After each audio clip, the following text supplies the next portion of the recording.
I read somewhere that your business or what you do should be that one thing that you actually need. Basically, so you really explore it and then you can actually help other people that have the same problem because you already explored, discovered, and so on. What I say a lot to my clients is when it's not elegant or socially acceptable, probably it's good for your body. So this tremoring, it's very good for you. If it's not sexy, it's working. Exactly. If it's not sexy or elegant, it's the way to do it. This is Vibe Science, a top 100 wellness podcast presented by the Radcast Network, breaking wellness barriers and making health truly personal. Here's your host, Ryan Alford. Hello, and welcome to Vibe Science. We're always taking you to your highest vibe. It's about mind, body, energy. We're going to talk probably more about the mind today than anything, but the mind affects everything else in the body. You know, if you think you're in pain, you are in pain. If you think you've got high energy, you have high energy. If you think bad thoughts, you have bad things happen. It is amazing how the mind controls everything else in the body. I know this personally. I know when I'm in a good mood, things happen for me. When I'm in a bad mood, it seems like everything bad happens. So it's amazing how that works. That's why I always love this about this show. And Chris and I get the benefit to have on people all walks of life. And Chris, how are you today, my friend? I'm great, brother. I'm pumped to be here. Hey, Pumped man. for today's show. Yes, we're always taking the high vibes up a notch. That's why we're great. Hey, I just like this name. Somatic therapist. We have Raquel Deville. Well, hey, Raquel, how are you? Hey Ryan. Hey Chris. I'm great. Thanks for having me. I'm thrilled to be here. Raquel, set the table for our audience. Give them a little bit about your background and how you're helping people. So I have a big background with very, very different skills because so I'm ADHD. I'm ADHD. So I have very different interests in life, and I pass from one to the other. And because there's a little autism in the mix, so I have the hyperfixation on a subject, and then the hyperfocus, and this has been like making my life very lots of variety in my skills. But nowadays, I work mainly with neurodiverse people or neurodivergent, mainly ADHD, autism, and with giftedness. Um, and I'm a somatic therapist, so I address the problems of the mind through the body. So it's, I think, what we call a bottom-up approach. I always forget the name, but I work with the body, and so the mind feels better. I don't know if this explains what I do. I think it does. Yeah. It's fascinating that you help people. I mean, it's great that you help people with similar issues of your own. I personally find that it's always interesting to me the people that help people that haven't had certain issues. I always find comfort if someone has dealt with the issue themselves, when they're helping me with something. I read somewhere more than once that your business or what you do should be that one thing that you actually need. And Yeah. basically, so you need something, you really explore it, and then you can actually help other people that have the same problem because you already explored, discovered, and so on. And when you have good results yourself, you can go on and share it with others. When did you just I mean, how early did you know? I mean, or did your family know that you had ADHD or maybe were on the spectrum? Hmm. I don't know that my family knew. I think I'm the first one really like pinpointing that, okay, so we are this strange family because we are like this. And since I actually realized this and I shared it, for example, with my mother, things became much lighter because now we know. So now we know that we react like this because we are like this, and it's not that we are crazy, it's just that we react to certain stimuli the way we do. But I remember when I was a kid, sometimes I needed to retreat and go and hide somewhere in a corner in order to cry and really stress. I remember doing it. Hmm. And then I also remember that how hard it was to learn things by heart. And I felt very stupid because I couldn't learn things by heart. And I felt stupid, actually. But I was really good in adapting. So see something and adapt to another reality. And at the same time, I couldn't learn by heart. If I was interested in a subject, I could learn it like nobody else could. So, but I needed to be interested. If I was not interested, I couldn't learn. It was over, and I couldn't retain. Um, and then I had, and I still have many different interests, but many different ones. And then I don't know other things in school. For example, I remember some social things, not feeling like being social all the time, and being being picky with the people, or for example, physical proximity. I don't know if this word exists in English, like when people get too close, and Hmm. or with physical contact, Yep. or I don't know, difficulty sometimes also staying focused or staying too focused, and many things I realized as an adult. And this focus thing, it's something that I really realized as an adult, and even more as a mother. So when I had kids, then I discovered much more, and that's what made me, actually get into the subject. Hey, go figure. ADHD, you get tired of things, move on. Yeah, The me Yeah. too. But with that said, it is fascinating how some people get classified as different. Like you said, maybe your family was a little different, though they hadn't been classically diagnosed, that maybe there was a heritage of some of these conditions that now are more prevalent. That's a fascinating sort of, because we all have those people that we consider to be a little different. And are they different? Or is there a condition that does impact how they interact with society and the norms with which that have been established? So for me, there's this. I don't know if we can say this in English, so I'm going to say it. Correct me if it's a wrong word. Pathologizing, like some kind of pathology, some kind of illness that you have, some kind of trouble or Yeah. Yeah, disturbance or Yep. whatever, That's like right. a health problem or a mental health problem. I don't have a mental health Uh-huh. problem. I'm not sick. I don't have a health problem. I'm actually very healthy, and and I don't have any kind of mental issues or anything. I just have my own way of functioning, the same way that I have my face, that it's different from yours. I also have my fingerprints that are different from everybody Mhm. in the rest of the world.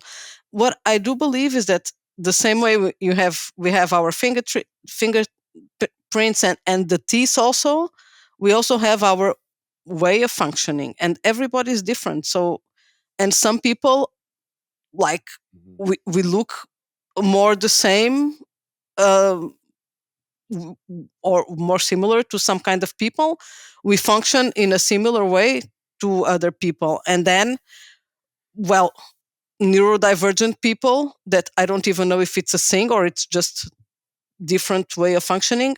People, these are people that attract each other, and then of course they have kids, and these kids, well, will be similar to their parents. Like when often the apple doesn't fall far from the tree, right? So I don't Mhm. think it's a health thing or a mental health thing or wherever. It's just the way we are. So I don't know if I'm making sense or yeah, explaining or No, you're making complicating. yeah. total sense. It's just, Yeah. I think we like to classify things sometimes, but it is important though in understanding, because you were saying things that I related to, because I do think I fall in some spectrum or another on certain things. I know I do because I struggled with some of the same things that you said. I was either really good at certain classes or really bad, and a lot of it was interest based. And I'm interested and I go down rabbit holes. I'll go deeper than a lot of people on a lot of subjects. It's also what made me really good in business is I'll go like further than a lot of people will go, like because I just am curious. But it does impact the way with which maybe we get classified, especially growing up, more so than maybe in adulthood. How do you help others? Like what are the conditions that you're helping others with the things that you're doing? So I'm helping basically people like me, and I think the first thing is that they've suddenly discovered that they are not alone. So they don't have a problem, and they are not alone. And I think this is already a big part of the solution. Okay, so it's the fact that you come, okay, you have ADHD, and you are stuck in your problems, and sometimes like a little rejection from society or from school or from work or whatever. I work mainly with women, so often it's women that do a lot of masking in order to look normal, and they feel that, okay, so I'm actually normal to people like me, so they feel a lot of relief just from there. Then often they come with problems like chronic pain, for example, a lot of stress, anxiety, sleep issues, all of them together. And often they come from neurodiversity, that usually it's autism, ADHD, and also giftedness. Giftedness, it's not even, I don't even see it often as being neurodivergent, and it's kind of privileged. Oh my god, someone that got very lucky because it's someone that has a very high IQ, and then because, oh my god, you are so intelligent, you are so lucky because you are good at school. Often people around, they don't see how troubling it can be, because these are people that are always like thinking a lot, questioning everything, and there's a lot of stress that comes with it. And for example, if there is ADHD along, and often these conditions are mixed between each other with different percentages of each as well. Um, so these are people that have a lot of stress. So back to I think you helping people that have conditions that you've dealt with. Where does the process start? Like when someone comes to you, I mean, first, like you said, you acknowledging they're not strange, they're not abnormal, like there's relatability there. But then maybe what are some of the exercises you do with people? Mm. So, I'm a yoga teacher, and a lot of people start with coming to practice yoga with me, and I do aerial, so with a hammock. So it's a lot of fun. It's not very serious, and it allows for relaxation and not thinking too much. But often people, when they come to me, so there's always an intake, but most of the times we start with I make people tremor. So it's a technique that it's called TRE, where we induce through exercises a tremor response of the body, that it's a natural response of the body. And this tremoring allows for people to relax, release stress, and it helps a lot with chronic pain, for example. And often chronic pain is related with stress and tension. And TRE, so this tremoring, it's like my starting point, because it's like immediate relief. So in the first session, it's always kind of magic, and from there, then I use other techniques depending on the person's problem. So usually it starts with that. Sometimes we don't need to go further. and people just tremor. They learn how to tremor, how to manage it, and then they can practice on their own, and they don't need me anymore. If they feel like going on All right, and we got to explore know. more. We got to know how this So goes down. how? What? Sorry. What makes, like, describe what causes, like, I Oh, mean, what is the okay. tremoring? Like, what causes it?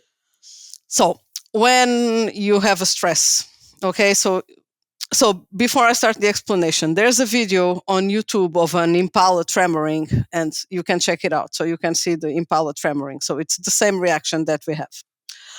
So when we have a stress, our body has this response of fight or flight. So basically, when we were living in caves, basically our stress in life would be like an enemy that would come to like get some food from us, to steal food, or a kind of predator that could eat us.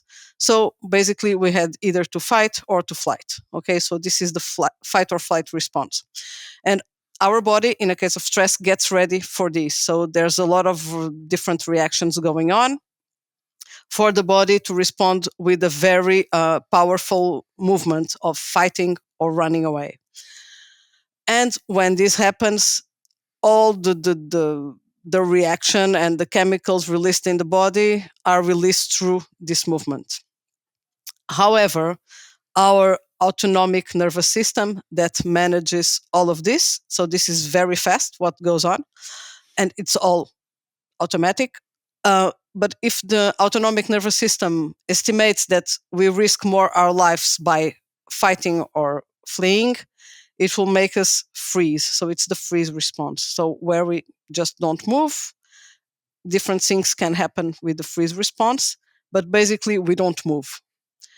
When the stress is finally over, if we were in nature, our body would tremor to release the stress, to release the body tension, the muscular tension, and to release all the chemicals through this tremoring movement.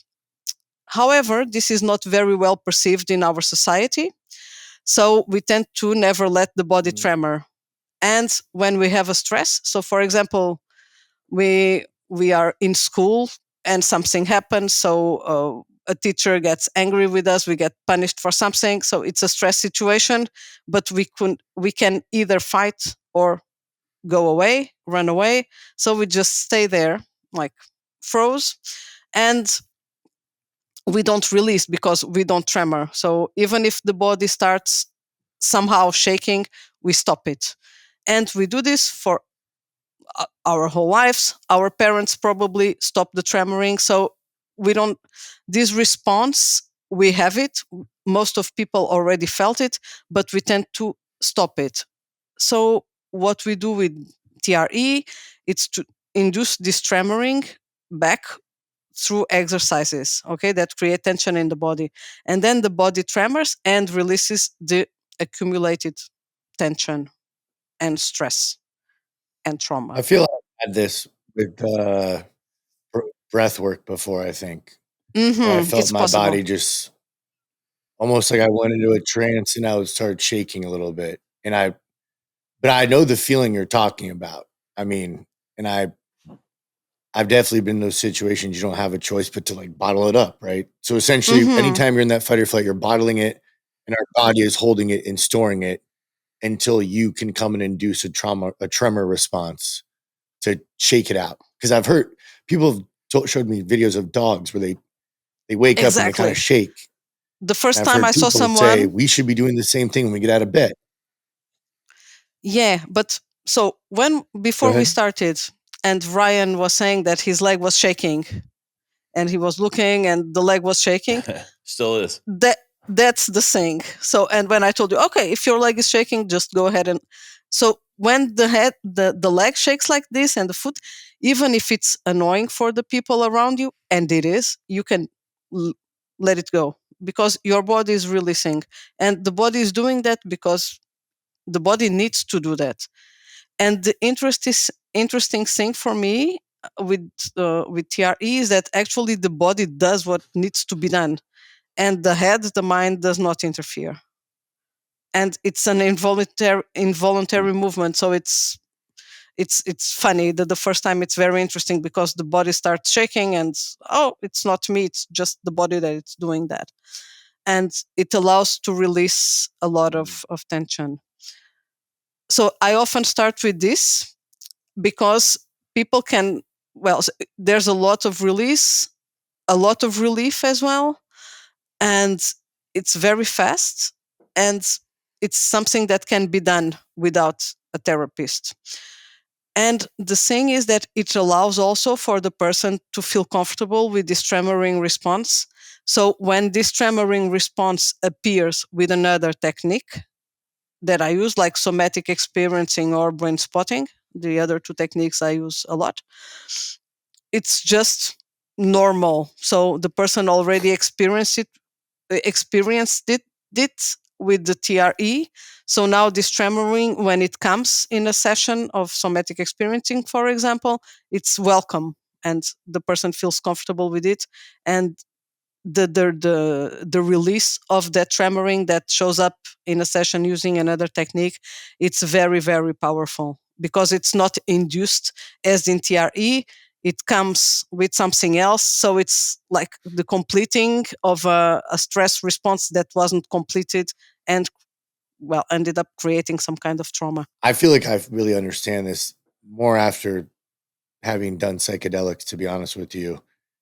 The power of the brain trying to control the body, where it's like the power of the body when you get the brain out of the way and our thoughts is amazing, right? Mm-hmm. Because, like, I know, for example, I've been in some hairy situations before in my life, before I got sober, where that fight or flight's going, and I could feel myself physically shaking. But you're typically or I would be in scenarios that I can't show that, right? You can't show that response because it's shown as fear, right? Yeah. Mm-hmm. And now I think how many people are walking around just from being in traffic earlier that got fight or flight, holding that with them every day, little by little. You're building, building, building. And then, like you said, chronic pain. I mean, I've been in the medical business. I've been to chronic pain doctors. It's a horrible thing to people to deal with. But I can see what you're saying. It's like a rubber band. You're constantly stretching every day, tighter, tighter, tighter, tighter. And then it's manifesting in the body. Is that right? Exactly. Like Exactly. sickness, stress, anxiety. And I don't know much about psychedelics, but the image I have it that actually it makes you feel your body more, right? So it's like a kind of increased body Yeah. awareness. And I've So, seen people having tremors, yeah, where, s- like what you said, in society, we're programmed to see that as, oh, that's weird, or that's exactly. something's wrong, where that's healing, right? I mean, I don't know how else to say it besides that's the body draining bad energy, purging old traumas and whatnot, right? So i- basically, what I say a lot to my clients is when it's not elegant or socially acceptable, probably it's good for your body. So this tremoring, it's good, it's very good for you. And in the Okay, beginning, Perfect.